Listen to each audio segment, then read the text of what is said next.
In today's episode, we will focus on regional inequalities and uneven development in the EU and how they relate to peripherality. The EU has developed several instruments that support cohesion within the bloc, and the EU itself repeatedly acknowledges the importance of quotation, reducing the differences existing between various regions and the backwardness of the less favored regions. This is a quote from Treaty of Rome.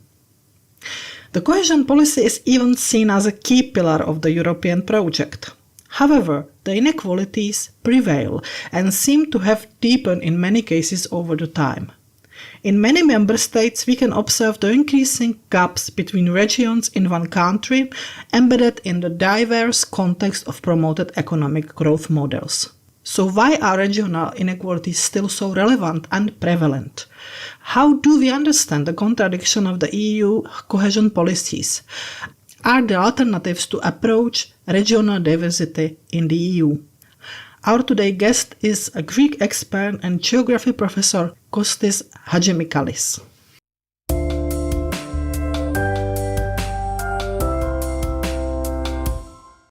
Everybody, welcome to the next episode of our talks about the situation in the European Union's peripheries. And today's topic is basically dedicated to the question of regional inequalities and uneven development regionally in the European Union.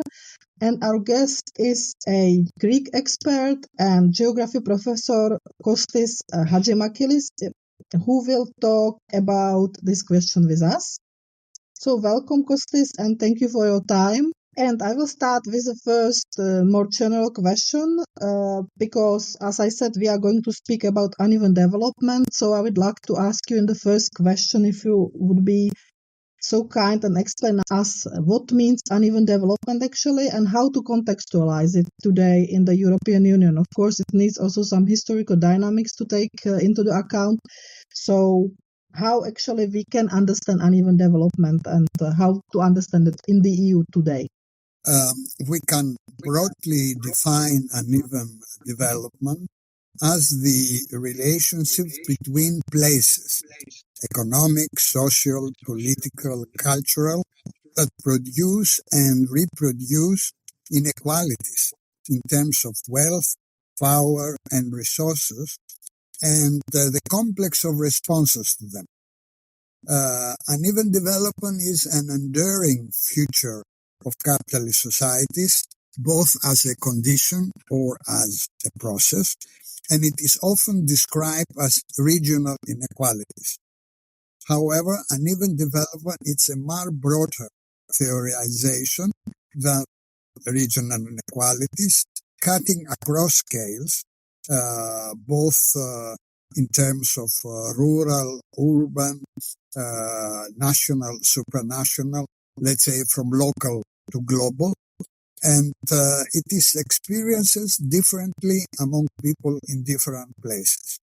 It has also a time dimension, and historical geography describe many cases of place-specific decline after, let's say, long periods of growth, and vice versa. Above all, uneven development is the painful experience for those who are left behind, while other areas and other people live a prosperous life. This is so because uneven development is grounded in class, gender, and ethnic relations, embedded in various forms of work, formal and informal, and also very polarized conditions of everyday life. Hence, it matters politically. There is no equal opportunity for all everywhere, and I think it's interesting to use an Economist's headline of December 2016, and I'm quoting now, "Regional inequality is proving too politically dangerous to ignore." And I will come back to this issue later. To push a bit the argument further, there exists research evidence that prosperity and well-being in one place depends on the backwardness and poverty in other places via visible and invisible channels of transferring wealth and resources. Therefore, we speak for uneven and combined development, the range of different experiences from painful to enjoyable in particular places, combining endogenous actions with exogenous actions. So this is how I will, let's say, conceptualize in a broad sense uneven development. Yes. Would like to continue to this question a bit? You can continue if you want to explain us more how it's related to peripherality, especially in the EU, the uneven development. I think the reading of uneven spatial life we live in was and remains highly politicized because it asks difficult questions. Who wins or lose and why from unevenness? It is therefore not surprising that this approach is systematically ignored by all mainstream theories and policies that choose to use other concepts and other descriptions of the regional, so-called regional question in order to frame unevenness within a win-win apolitical framework. And this is what the European Union is doing all those decades. So the European Union uses different terminology. It uses territorial or regional disparities, less developed regions, regions in a development trap, peripheral regions in need to catching up. There are a lot of description of those places like high unemployment and low growth, low value added sectors, poor infrastructure, weak capacity to innovate, etc. These descriptions aren't totally wrong. The main problem is that they describe the effects, not the causes of unevenness. And this is why when you apply policies following those descriptions, they fail to deliver any positive results. That's why peripherality is constructed as deviation from a set of predefined ideal indices to become a metaphor entering a reinforcing cycle in which it is stereotyped. Okay. Maybe if we now look at the map of the European Union, and if you could tell us more about where we find the most uneven regions actually in the European Union, and why actually, because there is some historical dynamics. Our study was having a look on Southern Europe and Eastern Europe, and there are the most weakest regions, but maybe it's more complex than this. So if you can specify where we find these uneven regions and what does it mean actually? So if we rely on European Union official documents, the less developed regions are to be found in Southern and Eastern Europe. However, this is a partial truth because the picture is more complicated. Many places in North Central Europe and within large urban agglomeration bear similar characteristics with Southern and Eastern regions. The EU development map constantly reshapes and redraws itself following historical and conjunctural elements. Among those, I point out the different time of accession of particular countries and regions, crises like the fall of Berlin Wall, the Maastricht Treaty and the introduction of the euro, the economic crisis of 2008, 2009, Brexit, COVID-19, and now the climate crisis. So each particular period or event had profound socio-spatial implications affecting unevenly places. Now, the initial EU founding members, going back, let's say, in the 50s and the 60s, following international development indices, constructed those sets of ideal identification indices to measure the distance between lacking and developed regions. They put forward these measures as a prototype to the newcomers from the south and the east, ignoring their different development history. Now, watch out. Different here does not mean necessarily lacking, less important, or inferior, which are definitions deriving from the vantage point of dominant formulation imposed by the indices decided by the initial EU members. And I think a good indication is the illustration of gross GDP and regional GDP per head. They consider a mark of success on their own, right, rather than a means to an end. If something has to be sacrificed to increase GDP, whether it is clean air, public services, equality, health, or food security, then so be it. GDP has nothing to do with well-being, although we often confuse the two concepts. GDP is good in measuring production and consumption of goods, although from its perspective, nuclear warheads do just as well as hospital beds or apple pies. Furthermore, all over Europe, the informal sector, such as housework, care, volunteer work, looking after aging relatives, looking after your growing up children that they cannot found a house and they live together with the parents. So all this kind of activity, because there is no anymore public services due to neoliberalism, remains practically invisible to GDP. So, I'm not arguing against GDP, that we have to be scrapped. No, it's still a valuable indicator.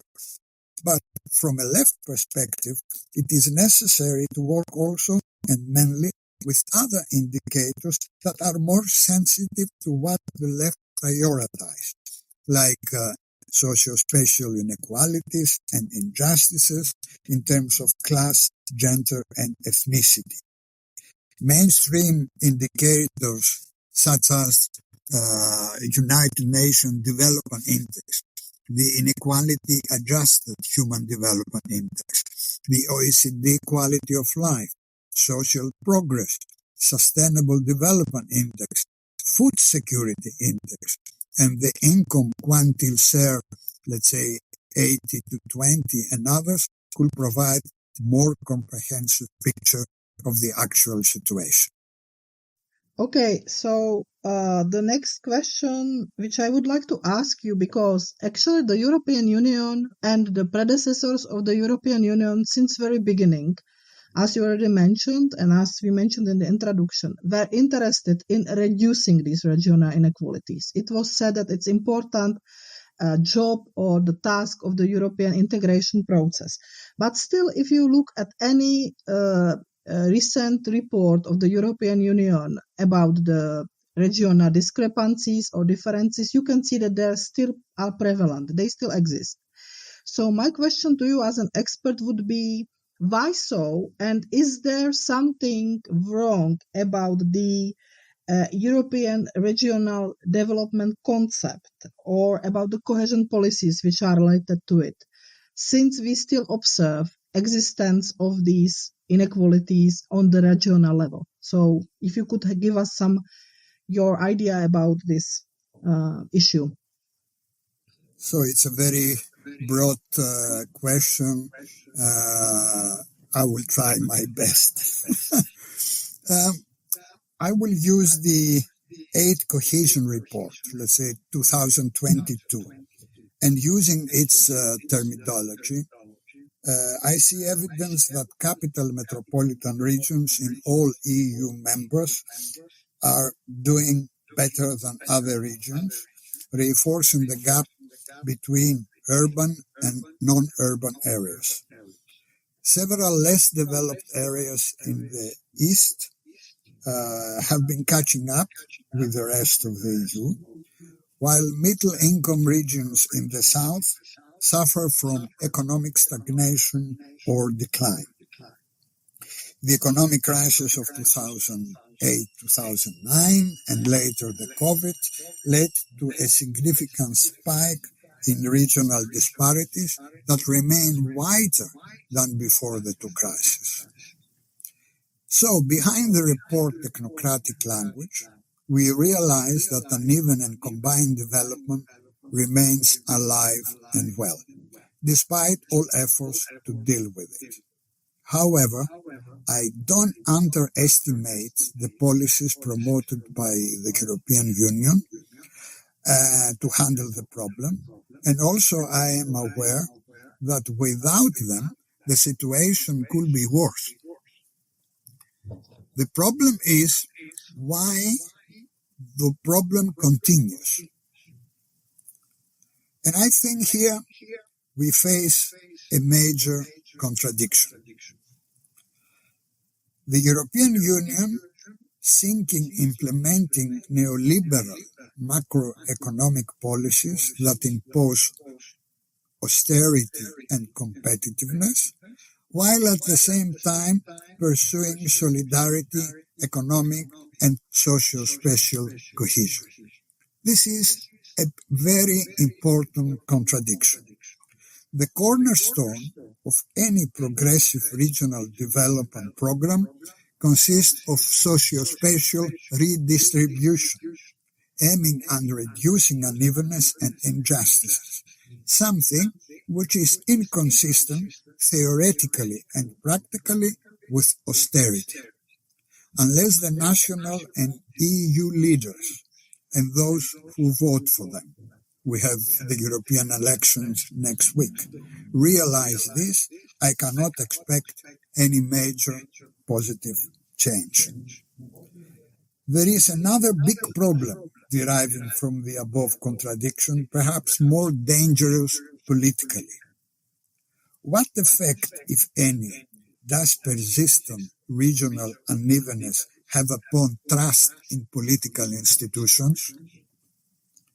Economic crisis, climate change, health pandemics, industrial decline, and more, the challenges of solving structural or unexpected problems are daunting, particularly when the political institutions addressing them fail and losing their own legitimacy. In all those years, some places in Europe experienced sluggish or declining economic opportunities, downward social mobility, and quality of life, while others led to a prosperous life. Such long-term economic and social unevenness fed a growing discontent among citizens. Eurobarometers show that residents in depressed places, regions, or inner cities are more likely to think that their voices don't count and to distrust the European Union. However, citizens in more prosperous areas seem to have confidence in regional and local governments than in national or EU authorities. And combining the two areas, we can have, on the one hand, poor development prospects fuel an increasing belief that those places don't matter, don't count, while on the others, residents in high-income areas refuse to accept any solidarity or any redistributive policy introduced by the Union. So, for different reasons, many residents in both cases have led to a revolt against the status quo, and that is both against political parties in power, right-wing to social democratic traditional political forces, to Green Party, but also parties to the left. The end result is what we see unfolding as a dangerous future without any serious political power able to resist. A rapid increase of ultra-right, populist, anti-globalist, xenophobic, nationalistic, and neo-fascist parties across Europe.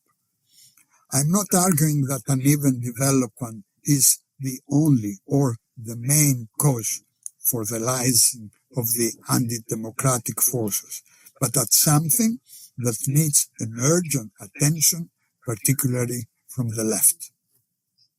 Yes, I think this is a very important point because, as I agree with you, that it's probably not only factor which is causing this rise of the populist rightist strategies, but I think it is, if I can say from my own country, from the Czech Republic, there is this factor very important, specifically in these uneven regions. This is very strong. All places in Europe. Yeah, it is very much pronounced like this. Okay, when you said that the European Union is doing in a way kind of contradictory, I would say, Dr. Jekyll, Mr. Hyde policy related to the regional cohesion funds. On the one hand, supporting the development, on the other hand, doing the austerity policies. Now these austerity policies are very much related to militarization. As we know, money are needed somewhere else, so this redistribution is going also in this direction. I would like to ask you if you could tell us something about alternative strategies for promoting regional development in the EU, something which would be maybe more leftist or more really oriented on these issues you mentioned, something which could be also based on, for example, some cross-regional cooperation, more or less centered only on the European redistribution, mechanism, and something what would find balance between external and internal development factors. So I believe that any alternative strategy in the European Union, not only concerning regional development, requires a major change in how we conceptualize uneven and combined development and how we approach it politically. I don't like to sound pessimistic, but taking into account our previous discussion, I cannot see the prospect of any progressive change in the near future. All those years, real existing neoliberalism in the European Union has succeeded in depoliticizing development problems, ignoring, that is, social and spatial justice. Development discourses since the 90s have contributed, intentionally or unintentionally, to the reproduction of legitimacy of the shift towards depoliticization. And this is also evident in our fields, let's say economic geography and regional development, let's say the two fields responsible par excellence, if you like, to deal with these issues. I notice that my colleagues in their treatment of urban and regional development issues have moved to a highly compatible view to neoliberals, even by progressive or left-wing specialists. I will give you two examples to verify this. According to the 8th Cohesion Report, the next 30 years in the European Union, growth will be driven by green and digital transitions. This will bring new opportunities, for sure, but it will require significant changes that are like to deepening existing inequalities and produce new ones. If ignored, these transitions may undermine both cohesion and growth. Without a clear socio-spatial justice vision of how these processes will be managed, and an ambitious implementation of the European pillar of social rights, a growing number of people may feel as they live a déjà vu situation familiar to other transitions like deindustrialization and globalization. If, as in the past, their voices are not heard and the impact on their communities is not considered, the new transitions may fuel further discontent with democracy, assuming that democratic institutions will be in place after 30 years. The second example is demographic change, notably aging population. This affects everywhere, particularly, however, the rural areas. Digitalization and smart specialization, the two drivers for growth according to the new framework period, have limited application in rural areas, so urban economies will benefit most. And that, again, will increase unevenness, not only among regions, but within regions as well. Over the next decade, the population aged 65 and plus, like my age, is projected to grow more than 25% in 1 out of 5 regions, demanding care and health institutions already under attack due to liberal cuts. The working age population is projected to shrink, and all those negative developments will make growth, skill development, and access to services much more difficult. And here is where I believe a major change in welfare policies to secure reception, integration, and solidarity for migrants among member states, and without that, the demographic problem remain unsolved, and consensually uneven development will intensify further. So I don't see in the near future any, let's say, strong prospect for solidarity among different groups, although I don't underestimate the recent sporadic and ad hoc cooperation, like it happens with the farmers' movement a few months ago, in the past among auto workers and dock workers. And also, we have to remember the anti-austerity movements in Spain, Italy, Portugal, and Greece during the economic crisis, as well as pan-European actions for climate change and recently supporting Palestine and demanding the end of genocide in Gaza.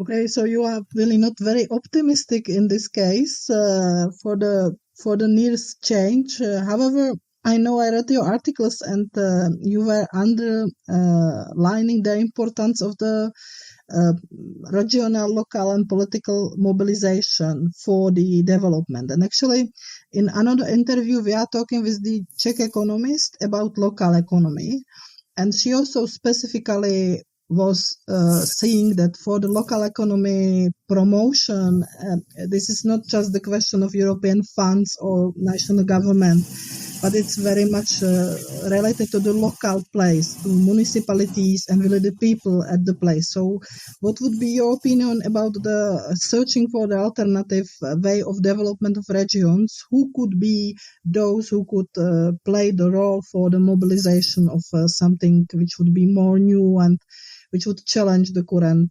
situation? So, across Europe, there are a dozen different mobilizations at local and regional level. including first those regressive mobilizations with the petit bourgeois place boosterium attitude, others with regionalistic, nationalistic and crypto-fascist program, and others being very xenophobic against migrants, demanding a regional closure, with Liga North in Italy as a paradigmatic case.